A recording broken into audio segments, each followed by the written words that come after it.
Right,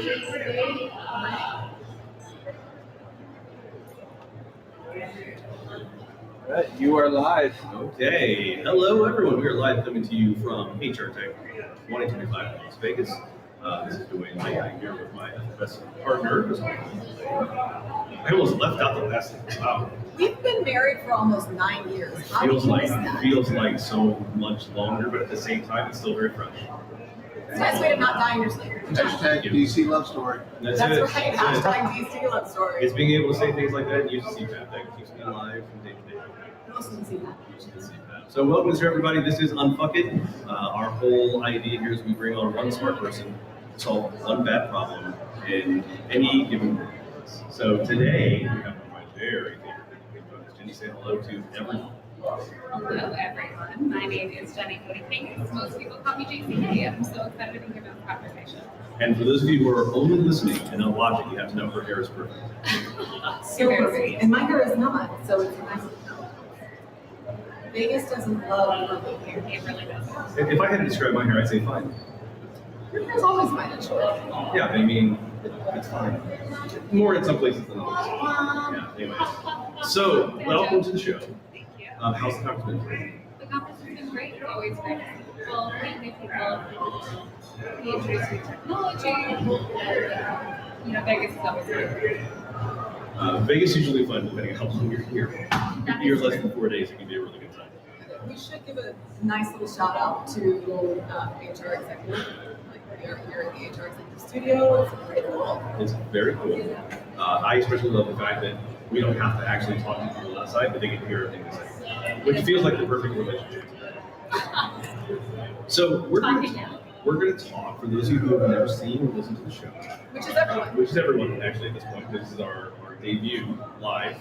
And, we talk about one thing that is fucked, in the workplace, and we let our guests pick that one thing. So, Jenny, what's fucked?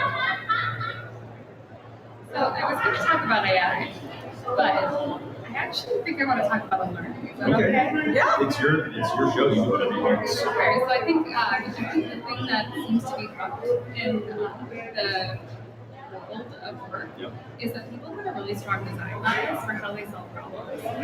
And they get really stuck with how they solve that problem. And we bring in new things like say, artificial intelligence that can make things easier. But people are so stuck in how it's been done. We're throwing books. We're passing out knowledge. That's what's up. No, that's what it's supposed to be. That's what the word's for. We're good. Keep going. So unlearning is a thing that I think has opportunity to be worked on. Have you ever seen it done well? Well, I think I did it well, but I had probably not very good way of getting to it. For those of you who don't know, I fell and hit my head in 2020 and lost my entire memory. So, it definitely unlearned, but I would not advocate for massive traumatic brain injuries. But unlearning can be done without having a massive brain injury. So I think it just gets back in your own way. How about you? Have you seen it done well? I've seen it done a lot. I've seen it done in a lot of different ways. One of the things that I think is interesting about how people learn is neuro-linguistic programming. So people, there's studies that talk about how people learn different things. Right? Some people learn by doing, some people learn by listening, some people learn by watching. I'm one of the 2% that learn by talking. So I have to talk about a topic to really understand it. My husband made really good friends. Yeah. Well, I mean, if he's okay with you, he's okay with me. Chris, what about you? How do you learn about it? I have to write it. So I need to see it, I need to say it, I need to write it. And really, if it's going to be reinforced, it can be both ways, which makes digital learning really different for me. Ironic, given that I went to master's programs, including the other. But yeah, I need to write things. I'm much more capable of tactile branding. So I think there was a question have you seen anybody do this well? And I really think that while controversial in its therapies, I think ABA has done a really good job of walking through unlearning steps because they now. So I don't get skewered online. Every ABA therapy provider is different. What ABA is to make sure that As an opportunity to learn. As an opportunity to learn. So Sure. So ABA is applied behavioral analysis, and it's a type of therapy that's commonly used with people with autism. And really, it's controversial because there's a question about like, should you accept someone for as they are, or should you try to make them conform to the world around them? And I kind of sit somewhere in the middle. Like, there are things that we need to just accept about people that maybe we don't get, but it doesn't hurt anyone, and so let's just move on with it. But we also are in the world together, and so there are some things in societal norms that we have to conform to. And so if you don't understand those societal norms, or you've never been exposed to those societal norms because you've been brought up, or diagnoses that you may have, conditions that you may live with, just who you are, then you need some help with that, right? And so with applied behavioral analysis, part of what they do is look at like, okay, what did you learn to do? How is that working? Is it functional or malfunctioning? And if it's malfunctioning, then there's a kind of a breaking down of that habit and then a relearning of the proper, in air quotes for those who are not listening, way to do that is more, watching, that's the word I meant, it's video still. For the more societally accepted way of managing things. And I think that while there's some faults there and there's definitely, that's probably the best of it. Absolutely. Well, and that when we then talk about artificial intelligence, right? We have what it's not working. But a lot of the times we're talking about AI, how we definitely distort the standards. There's just something that's a more productive way, a simpler way, maybe an accurate way of doing things, right? Leveraging AI, but being able to identify what those things are can be hard for people too. So I love that the ABA part can give us a system for it, but then we also have big guidance. You know, I had never really thought about it, but there's a little bit of, I think, an ABA component of engineering. Yeah. Like being able to learn, how do I rephrase this thing to make it more accurate? How do I ask this question, like, I know what I know, but how do I ask it in a way that this other thing is an entity can properly understand it, right? And if you look at like few shot prompting or like trees, like that's all about how do I walk you step by step to get from where you are to where I need you to be, right? And it's a little strange because the number of times that we've said, all of us have said, really, like this is not a teammate, this is a tool, right? It's not a person. Don't say please and thank you. You're costing millions of dollars a year by being polite, which frankly I think any opportunity to be polite, people should take. But there's a cost to it, right? And so it's a little ironic to kind of look at those two things together. Like this is how we teach people these skills, or apply it to this unthinking machine that's just spitting out words because probabilistically that's the next word that's going to say. I'm just going to say I'm still saying thank you to my AI so that when it takes over, knows that I was polite. I, for one, will say a lot of words. But it is, but there's a joining of those two things, and when you get right down to the basics, it's really all about learning to speak to this other person, machine, entity, whatever, in their own language, and learning to kind of build that realistic gap. It's true, but also what we have to do, which isn't always as innate to us as humans, is we have to very specifically ask ourselves. So first we need to know where do we need where do we point that augmentation. Because AI is not to augment, it's not to replace, but more to augment, it's got to know where you need augmentation. But I'm going to need augmentation on somebody else, right? But then you have to very specifically ask what the problem is we want to change that thing, right? And that's important. Yeah, and I think when you think about what's fucked in this, right? So you're asking people to be vulnerable with the machine. And maybe that's easier. Maybe it's not. That's true. It probably depends on the personality, right?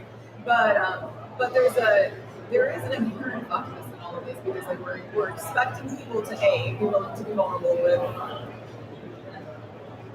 something Something outside. The brain. Any outside entity, something that they can't really see what's behind the curtain, right? There's almost like a Wizard of Oz thing. Like, who's the wizard that's going to see all of the stuff that I'm putting in here, and what are they going to do with it? And, that's part of what I was researching with the toxic and stuff. So, no, I've spent several months researching the impact of AI on job seekers and job search outcomes. And one of the things that we found in the research was that it's not that they don't trust the AI, they don't understand how the AI is being used and what the people behind the AI are going to do with the information that they're gathering from the AI. So I think we have to solve for that if we really want people to use it, and we want it to be used in a way that they will be vulnerable so that they can get everything and they want to win.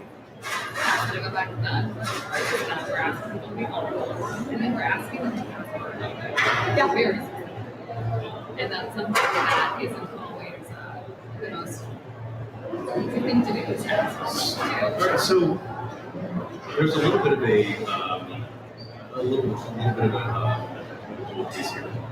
Where's it taking me? Probably wrong there. There's a piece of like you have to be vulnerable and ask for help for this thing that doesn't really understand the idea of help, right? I had someone ask me, I was talking about AI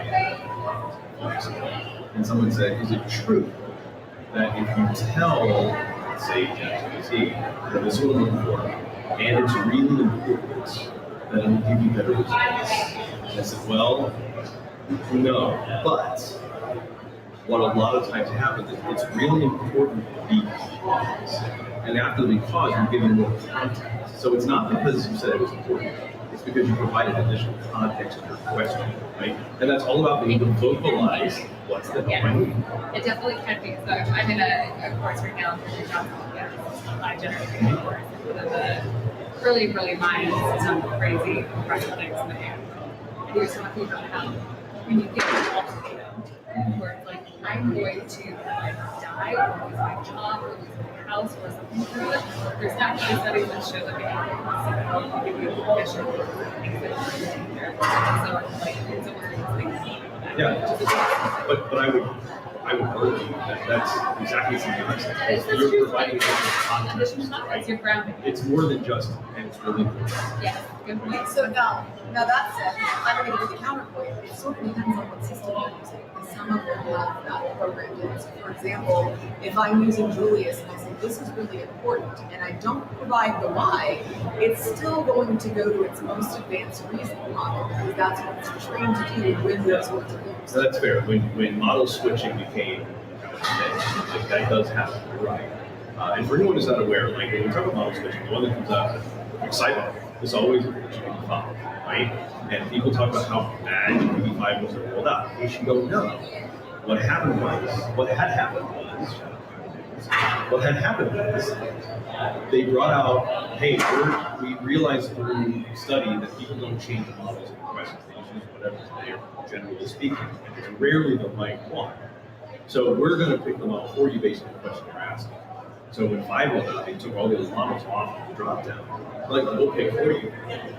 Then the model picker broke right after launch, and everyone got put into the lowest version of GPT-5, which, if you look at performance, it's one of the lowest performing models. So the thinking and the high performance were great, but nobody got to use them because the picker broke.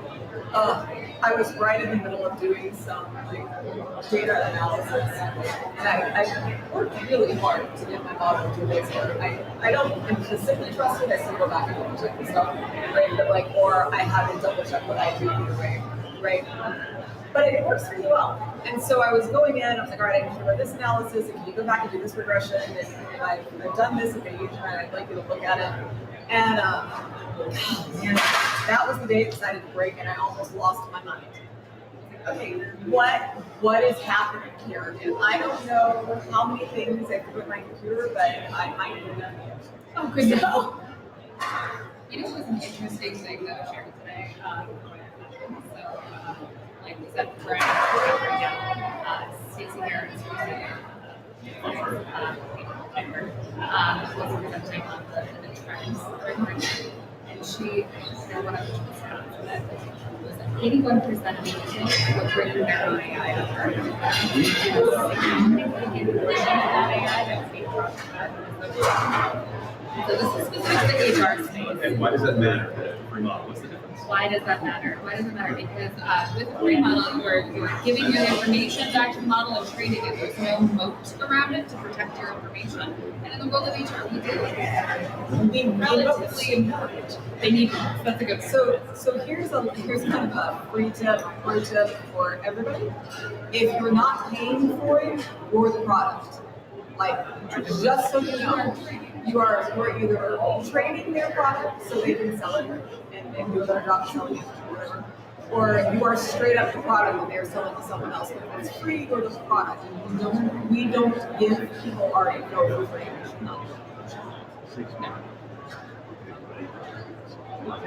Is that a mic drop? I don't know. I mean, it's these are our not mics. I have lots of other things in the mic. So, okay, so how do we then unfund this? We talked about what's it. We haven't really talked about some practical ways of kind of Oh, I thought I just had to bring that thing up, so I didn't know that I had Oh to gosh, bring no. ideas. Oh, sorry. No, if you have a solution. This goes back to the old thing, like, if you've identified the problem and you have a plan to follow. You don't have a plan to take part.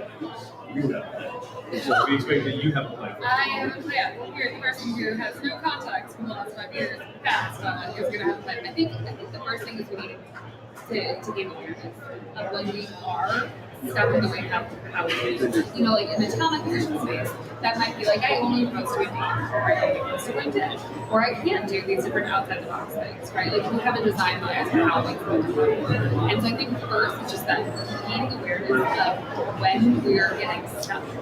And then it goes to that action. Challenging is there a different way? Is there a different way? Is there a different way? I don't know, like your thoughts, Crystal? Yeah, I think along the same lines, when you look at, kind of to your point, like the TA is kind of around this issue of look at HR as a whole. Our general approach to things seems to be, if this isn't working, let's just get rid of it. Whether that's a person, a tag, whatever, like we have abandonment issues in the sense that we abandon a lot, right? And so, PIPs don't work, we know that. Like, there's a lot of data that says they just don't work. But we still do them because it's the thing we've always done. And we use that as a tool with that expectation of change. So I think, like, if we were to take this idea of unlearning and apply it to performance improvement, right? We could say, hey, here's where we're not meeting the expectations that need to be met in order for you to be successful, for us to be successful. Let's figure out how we got here, how we can do these things. And if it's not the way it needs to be done, people generally know, especially if they're managing someone, how they're supposed to do their jobs, right? So if it's not happening the way it's supposed to happen for your team, then okay, let's make some changes here. First, we've got to stop doing these things, and I want you to work with this person over here, or take this course, or do this thing. Just start peeling back those layers until you get to, now we've broken down the parts that aren't serving you in this job and aren't serving us, and here's how we build it back up. And use that time frame that you were using to kind of ready the firing and abandonment to actually break down the bad habits and build up the good habits. So because of the way my brain's wired, I tend to refer everything back to process design. I've made the joke, although it's actually true, because I point that my only marketable skill is being willing to ask really dumb questions and sit quietly and answer them. And so much of what happens from day to day, we just do because someone else told us that that's what we're supposed to do. They don't know why. So you'll end up in a process where you fill out a form of triplicate and they throw the first 2 copies away, right? This story about Zig Ziglar's grandmother's speech, right? For those who know that, his mother was making this Christmas ham, and so she cuts a piece off at the end of it, and then he asked, where did you learn this? Well, this came from my mother, from passed down generations. And why do you cut the end of the ham off? He goes, I don't really know. This is what I was taught to do, right? So he goes upstream to his grandmother. Says, so why did he cut off this end of the ham? Why did he do that? Why is that important? Her response was, well, the ham wouldn't fit in the can, so I had to cut it. Right. And I do it because the person before me did. right? So when we're talking about the willingness to put your hand in and help, right? There is a kind of an inherent assumption that you're supposed to know how to do it. Because if so, you wouldn't be in it. If you didn't know it, you wouldn't be the job, but you are, so you must be. So it's really hard for people to say, I don't actually know what this means or what to do. Why are we doing this? Like, that's hard. And that's being vulnerable in a way, that especially for us. So we have to create that psychological. Absolutely necessary for And on that note, we gotta wrap up. So if people wanted to find a connection, how do they do that? You can find me on LinkedIn, Jenny Kodanikis, because I'm pretty short, just the initials of my name. But LinkedIn will be a great way. Excellent. And next time people want to see you in person with the traveling practice office, right? What's next show? I'm going to be breakfast, and it's just been a couple weeks in Nashville. You guys be there as well. I believe we can do that. We got some plans. It's a good time. Maybe we can even get together again for another show. Excellent. Well, thanks for having me here today. And thanks again to the Age Executive Team. Yes, and for anybody who hasn't heard, we do have this podcast. It will be a recurring thing on the Work to Find Network. Take a listen. Talk soon. Cheers. I like that.